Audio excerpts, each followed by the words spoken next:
So so one time I was in Atlanta, right, and I did that poem, and I was walking back to my seat, and this woman, she grabs me, right, by the arm, super hard. Initially, I thought it was a man, right, and she pulls me close to her. We stand face to face, and she looks me in my eyes, and she says, "I like that shit." I was uncomfortable for like 2 seconds. I didn't know what was gonna happen next. I was worried about my safety, I'm not gonna lie. So that poem was about a girl that I was dating back when we were dating. And that ended badly. So then, after we broke up and it ended real badly, I wrote this poem. It used to be called, I Hope You Fall Down a Flight of Stairs. But I was like, that's mean. So now I call it Scars slash 10 things I would like to say to my ex-girlfriend slash to the new boyfriend. Y'all ready? Yeah. Let's go.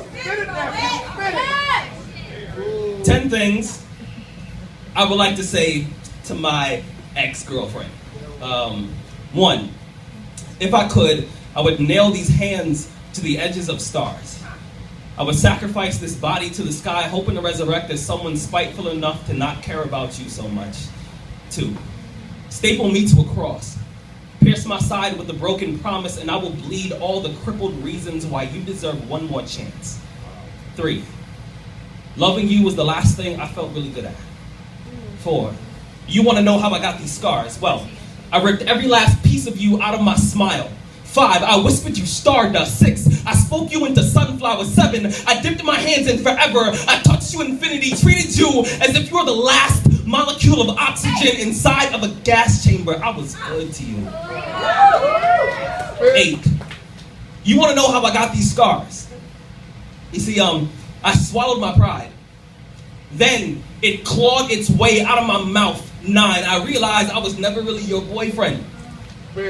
I was your hype man. 10, hope your next boyfriend gets smallpox. 10, yes, I said smallpox. 10, I hate you. 10, I miss you. 10, I still love you. 10, I still love you. 10, I still love you. 10, it's hard for me to count when I get emotional. 10, I heard that over 90% of human interaction is nonverbal, so.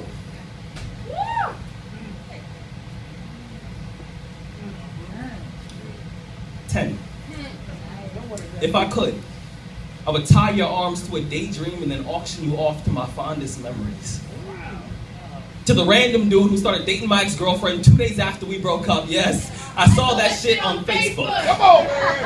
Now, when I realized that you were in a relationship with a girl I thought I would spend the rest of my life with, I walked outside, said to myself, there's no way Ashton Kutcher's gonna catch me off guard. I waited 45 minutes. Then, I realized there hadn't been a new episode of Punk'd in damn near 4 years. I guess I'm the only practical joke in this entire situation.